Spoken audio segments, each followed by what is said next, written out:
Bonjour, je voudrais vous lire aujourd'hui l'histoire de la petite poussette de Hans Christian Andersen. C'est un livre de mon enfance, il a plus de 40 ans et je suis très émue de vous le raconter aujourd'hui, de vous raconter ce conte. Voilà. La petite poussette de Hans Christian Andersen, illustration de Georges Zeeman, adaptée par Stéphanie Rode. Il y a très longtemps, une jeune femme désirait avoir un enfant, et ne sachant comment y parvenir, alla demander conseil à une sorcière. « Plante cette graine, et tu seras exaucée, lui dit-elle. La jeune femme la remercia en lui donnant 10 sous.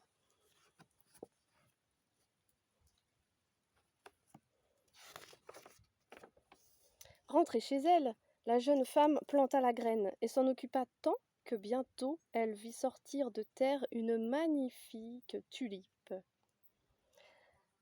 Un jour, la fleur s'épanouit, laissant apparaître assise à l'intérieur une charmante et jolie fillette. Comme elle n'était pas plus haute qu'un pouce, on la nomma Poussette.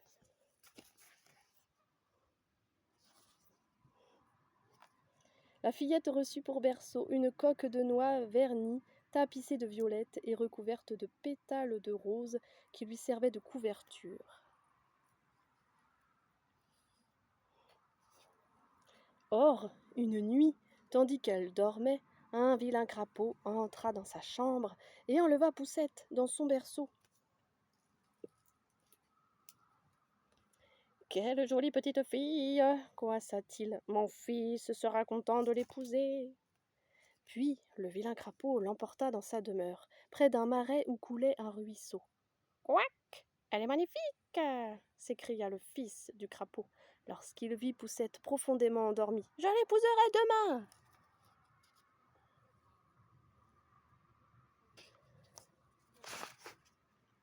« Ne crie pas si fort, tu vas la réveiller, dit le crapaud.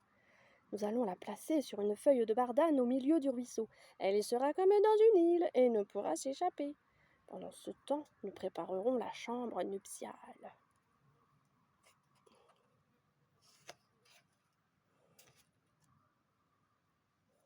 Lorsque Poussette s'éveilla, elle était seule au milieu de l'eau.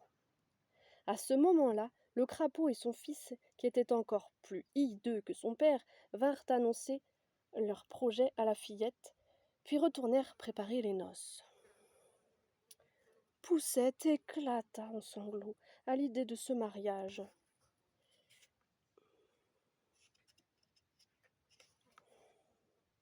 Des petits poissons avaient vu la scène. Ils trouvèrent la fillette gentille et coupèrent la tige de la feuille qui dériva, entraînée par le courant.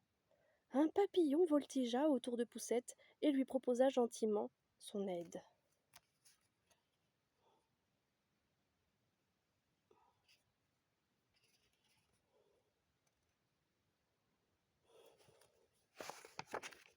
Poussette, très contente d'avoir échappé au crapaud, noua sa ceinture autour du papillon, ce qui la fit avancer plus vite. Tous les deux firent un beau voyage. Soudain, un hanneton enleva Poussette et l'emporta au sommet d'un arbre. Là, il l'installa sur une feuille immense et lui servit des mets délicats. Poussette eut tout d'abord très peur, mais le hanneton lui fit 1000 compliments et la présenta à sa cour. « Elle n'a que 2 pattes et pas d'antennes !» se moquèrent les demoiselles Hanneton, dévorées de jalousie. En entendant ces remarques, le hanneton, qui pourtant la trouvait jolie, changea d'attitude et ordonna d'une voix autoritaire « Qu'on lui rende sa liberté !» Aussitôt, on fit descendre Poussette de l'arbre et on la déposa délicatement sur une pâquerette. La petite fille pleura amèrement, car elle se croyait laide. Puis elle s'endormit au cœur de la fleur.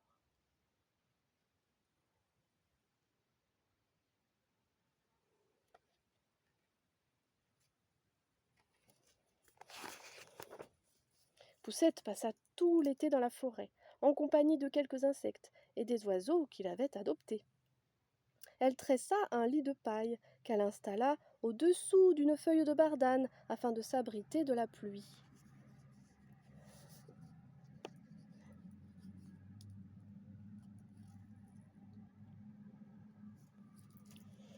Elle se nourrissait de sucs de fleurs et se désaltérait de la rosée du matin. L'hiver arriva. Ses amis la quittèrent.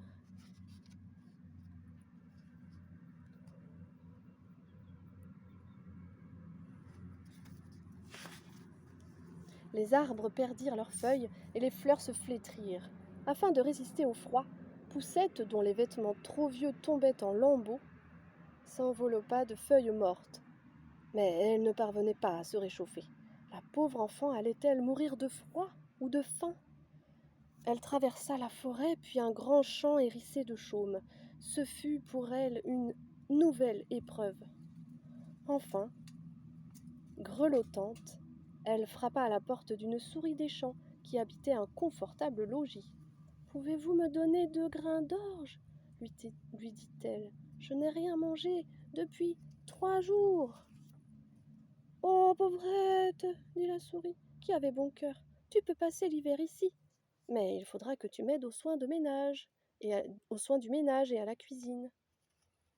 Poussette accepta et désormais vécut chez sa nouvelle amie.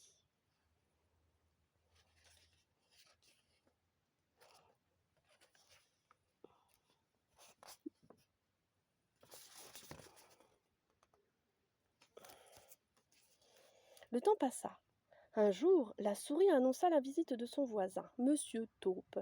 Il est très riche, dit-elle à la fillette. Il possède une belle maison et porte une pelisse de velours.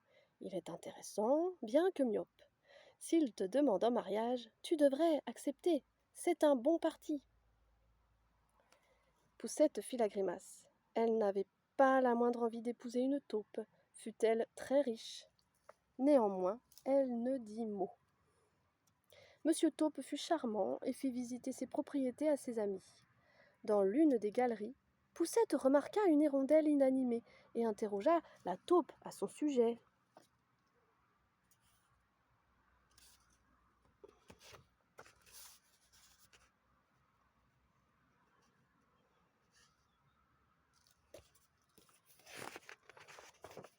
Elle n'est pas partie à temps, expliqua Monsieur Taupe. En automne, les hirondelles retournent dans les pays chauds. Si elles s'attardent en route, le froid les surprend et elles s'abattent au sol, mortes. Dans la nuit, la fillette, qui ne pouvait dormir, retourna dans la galerie, se pencha sur l'hirondelle et découvrit qu'elle n'était pas morte, mais engourdie par le froid. Poussette lui fit boire quelques gouttes d'eau et la couvrit de feuilles sèches afin de la réchauffer. Chaque nuit, elle lui prodigua des soins attentifs, si bien que l'hirondelle revint à la vie. « Tu m'as sauvé la vie, Poussette. Je t'en serai éternellement reconnaissante. Mais je dois partir maintenant, pour les pays chauds. » « Il te faut d'abord reprendre des forces, car dehors il gèle, dit Poussette. Pendant tout l'hiver, elle prit soin de l'hirondelle, à l'insu de ses amis.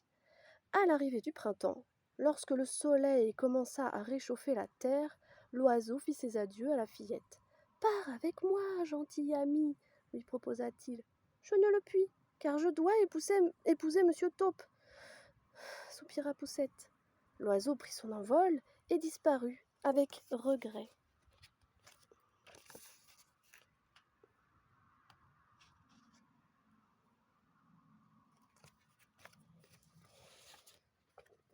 Poussette, ayant accepté de se marier, la souris lui conseilla de confectionner son trousseau. Elle se mit donc au travail, sous la surveillance de 4 araignées qui, elles, filaient la soie de sa robe. Chaque soir, Monsieur Taupe venait rendre visite à sa fiancée, qui le trouvait de plus en plus ennuyeux. Le jour des noces arriva.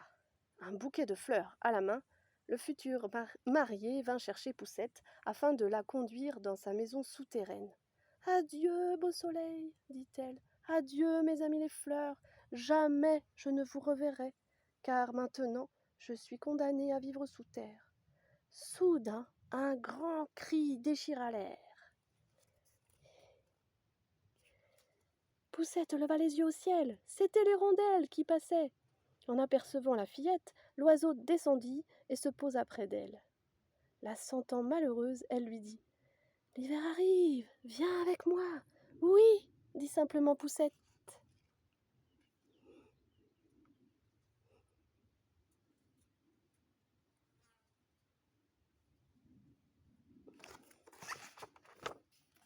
La fillette s'installa sur le dos de l'hirondelle qui, d'un coup d'aile, l'emporta loin, vers le pays des fleurs.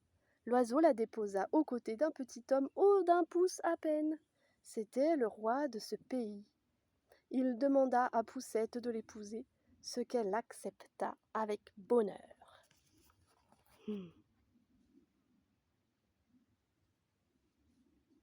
Et voilà.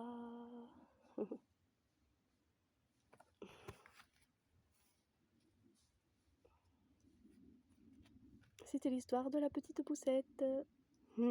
J'espère que ça vous aura plu. Les illustrations sont magnifiques. J'adore ce livre et j'en prends bien soin depuis que je suis adulte et que je l'ai gardé comme une relique de mon enfance. À bientôt. Merci.